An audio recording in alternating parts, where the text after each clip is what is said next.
chance de recevoir deux jeunes filles aujourd'hui qui vont nous parler d'un projet exceptionnel. Alors, je les présente, Stéphanie et Séverine. Bonjour les filles. Et bonjour Christophe. Bonjour Christophe. Stéphanie, représente-toi un petit peu dans l'univers Orange, ton parcours et puis tes passions. Mon parcours dans l'entreprise a démarré finalement, c'était hier, en 1997, n'est-ce pas?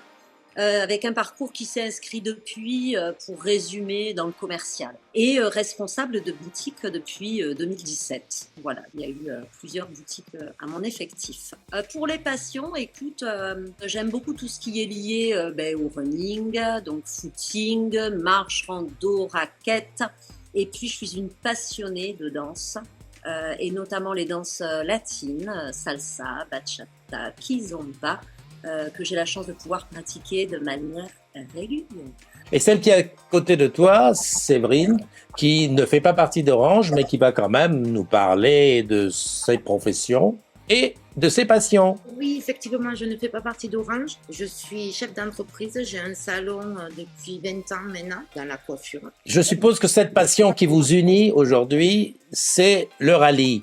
D'où est venue cette idée bizarre ? Oh, c'est pas une idée bizarre, on en entend parler. C'est déjà, c'est un défi avant tout, un défi personnel que l'on peut partager. Donc, du coup, moi, je l'ai déjà fait en 2023. Et en rentrant, Fanny est venue se faire coiffer et elle était passionnée par mon histoire, par mon vécu. Donc, je lui ai dit, écoute, si tu veux, on le fait. Stéphanie, qu'est-ce qui, toi, t'a fait adhérer à cette idée du rallye des gazelles ? Vraiment, la première chose, je dirais la première impulsion, c'est vraiment en fait tout ce que Séverine m'en avait raconté avant son rallye et ce qu'elle m'en a livré après. C'est vraiment cette passion qui transpire chez elle. Donc ça a été vraiment le premier élément en fait moteur. La deuxième chose, c'est le dépassement de soi. C'est un challenge quand même unique. C'est une expérience unique. La chance de pouvoir sortir de sa zone de confort, de pouvoir relever quand même un défi sportif automobile féminin. J'ai trouvé ça et j'ai trouvé l'idée. Enfin, j'ai été emballée de suite et il m'a pas fallu 2 minutes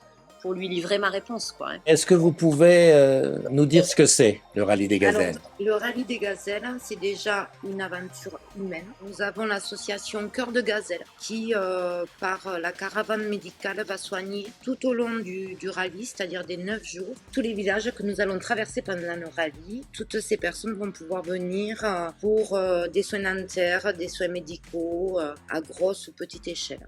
Quelle est la distance totale que vous allez parcourir ? En général, on fait entre 50 et 150 km par jour, à 30 km/h. Ce n'est pas une course de vitesse, c'est une course d'orientation. Il y a une équipe d'orgas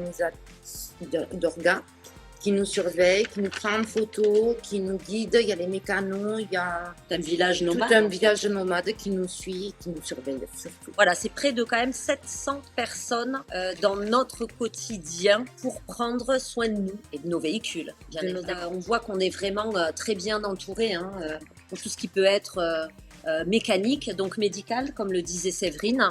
Mais toute l'intendance et la logistique qu'il peut y avoir autour, la restauration. Et puis, on peut être accompagné également, même psychologiquement, si on a des coups de mou. On a des kinés, on a tout ce qu'il faut.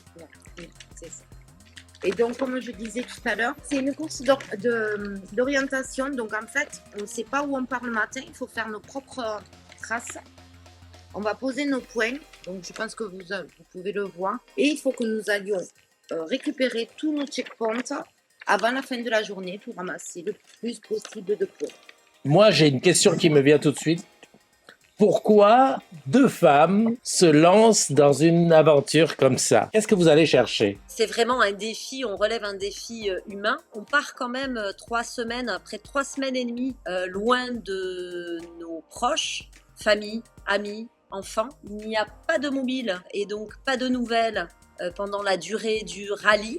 On se retrouve soi avec soi-même finalement et sa gazelle. C'est un défi sportif Il y a donc un défi aussi à relever, c'est du dépassement de soi. Et puis c'est quelque chose arrivé, voilà, on a 50 ans, des défis on en a déjà relevé. Et ce type-là de challenge, hors un contexte, hors écosystème, bah, c'est quelque chose de vraiment kiffant. Et puis si on ne le fait pas maintenant, on le fera quand? Et toi, Séverine, tu l'as déjà fait une fois, donc tu as vécu à la fois les côtés positifs et les côtés négatifs. Et malgré ça, tu y retournes. Pourquoi? Je sais pas, c'est la passion, c'est un défi. Chaque rallye est un défi, donc je sais pas, c'est trop bien en fait. Il y a la solidarité entre les filles, avec les orgas, Après, il faut savoir qu'il y a beaucoup de professionnels sur cette course et qu'il y a des commissaires de course, donc on est mis à la même enseigne. Les fautes, elles sont pénalisées comme les professionnels et quand on arrive à doubler les professionnels, c'est jackpot quoi, c'est génial. C'est une réussite vraiment personnelle. C'est personnel, ouais, voilà, c'est une réussite. Je me fais pas de soucis pour le côté compétitrice de Stéphanie, qui a l'habitude. Bien entendu, là, on est sur un autre domaine. Comment on se prépare pour ce rallye? Il y a déjà tout ce qui est lié au pilotage et à la navigation. Piloter, moi, un 4x4, j'aime autant dire que la première fois que je suis montée dans le 4x4 de Séverine, ne serait-ce que côté passager, vu le gabarit et la hauteur, je peux te dire que c'est très impressionnant. Et ça nécessite de faire un entraînement déjà des sorties et des stages de pilotage également qui sont nécessaires, obligatoires. D'ailleurs, on part pas plus tard que le week-end prochain. Et puis, il y a celle de la navigation aussi, puisque, comme te l'expliquais, Séverine, on navigue donc sur carte, et donc c'est de la topographie. Et là, de la même façon, ça s'invente pas, la topographie.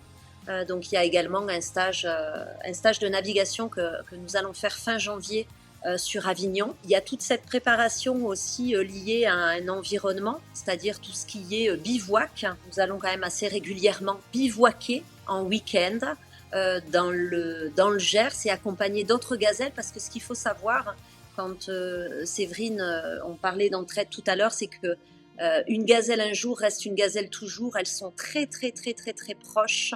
Il y a une vraie solidarité ancrée entre les gazelles, et toute cette préparation, qu'elle soit en amont, qu'elle soit pendant, qu'elle soit même après dans les retrouvailles, est très forte et se fait vraiment entre gazelles. Est-ce que vous faites un régime particulier pour vous adapter? Pas de régime adapté. Après, moi, je ne te cache pas que je commence une petite préparation physique qui est juste liée à des désagréments avec le dos, de gainage, voilà, et un peu musclé pour éviter de me faire mal et que je puisse vraiment être à la hauteur des attentes de Séverine et terminer le rallye ensemble. C'est quoi votre véhicule?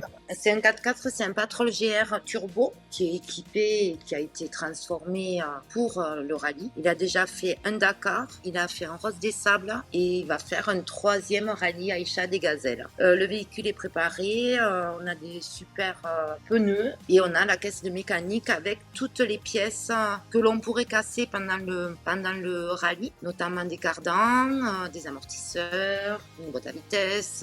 On part aussi avec un embrayage, plein de rondelles, de courroies, de machines, de ci, de là. Une quinzaine de litres d'huile, alors que ce soit pour le pont, que ce soit pour le moteur. Des filtres parce qu'on doit les changer le soir en rentrant. Le véhicule est prêt. Nous aussi. Stéphanie, tu as fait de la mécanique? Non. Du tout. L'histoire commence demain. Et qu'est-ce qu'on mange pendant le rallye? On mange très bien sur le rallye Aïcha des Gazelles. C'est une super organisation. On a des petits déjeuners orientaux. On a tout ce qu'il faut. Le soir, on a tout ce qu'il faut, tagine, couscous, c'est inimaginable. On a même du vin. Et le midi, en fait, on a des rations, comme les militaires. Mais on ne pense pas trop à manger, on pense surtout à boire. En général, on boit 2 packs d'eau dans une journée. Est-ce que dans les éditions précédentes, il y a des équipages qui se sont perdus? Tout le monde se perd, mais en fait, c'est pas ça le terme. Une gazelle, c'est gare. Elle ne se perd pas. À combien se monte cette participation? Nous, la première année, on est parti avec 45 000 euros. Donc, niveau budget, là, cette année, et nous n'avons pas besoin d'acheter de véhicule. On s'est fait un défi de partir avec 35 000 euros. Mais il nous manque encore un petit peu de sous. Alors justement, parlons-en. Il vous manque des sous. Qu'est-ce que vous avez mis en place pour justement réunir tout le budget? Ben, c'est de la recherche régulière en fait de sponsors. Donc on regarde ce qui se passe un peu autour de nous, communes et communes avoisinantes, quel type de professionnels on pourrait aller solliciter et on démarche. Et puis là, tout récemment, on a mis en place une cagnotte sur Hello Asso. Donc c'est une campagne comme on la connaît sur Litchi, voilà, c'est une plateforme de campagne, voilà, où on sollicite en fait finalement tout le monde, tout ce qui touche les réseaux de notre rallye, mais aussi notre famille, nos amis, notre entourage professionnel, puisque on a vraiment besoin de boucler ce budget. Alors le départ, c'est pour bientôt. Là, on s'adresse à un public, on va dire, de tes collègues, hein, Stéphanie. S'ils veulent t'aider, le meilleur moyen, c'est la cagnotte Hello Asso. Et puis, qu'est-ce qu'ils peuvent faire d'autre? Ils peuvent la partager, cette cagnotte, y participer. Il n'y a pas de petits dons, de grands dons. Un don, une aide est une aide, et par avance, on vous en remercie infiniment. Mais c'est partagé aussi. C'est un vrai projet que l'on a, que l'on souhaite mener jusqu'au bout. Toute aide, quelle qu'elle soit, bien évidemment, sera la bienvenue. En échange des personnes qui vont participer sur la cagnotte, nous mettons un petit cœur sur le véhicule avec le prénom de la personne et sa lettre, son initiale. Alors, le rallye il part de Sète et on arrive donc à Nador. Ensuite, on va rejoindre le désert. On fait les ports du désert. On fait notre rallye et on repartira de Tanger. La date de départ, c'est le samedi 12 avril en fait. Notre rallye, c'est du 17 au 24 avril. On peut nous suivre aussi sur les réseaux sociaux, sur Facebook, l'Asso des rallyes by les Simona, ainsi qu'Instagram. Et pendant le rallye, étant donné que nous n'avons pas de réseaux sociaux, sinon, on peut nous suivre, nous écrire via la plateforme du rallye Aïcha des Gazelles. Nous sommes l'équipage 174 et dessous, on peut nous suivre, on peut voir exactement où on se trouve dans le désert et nous écrire. Le soir, nous recevons des petits mots. Les petits mots sont imprimés par l'organisation. C'est top. C'est important. Donc, ça fait chaud au cœur de recevoir ça le soir. C'est avec grand plaisir qu'on suivra tout ça. Séverine, Stéphanie, tout le plaisir a été pour moi. Christophe. À très bientôt. À bientôt. Je t'embrasse. Merci encore. Moi aussi. Ouais.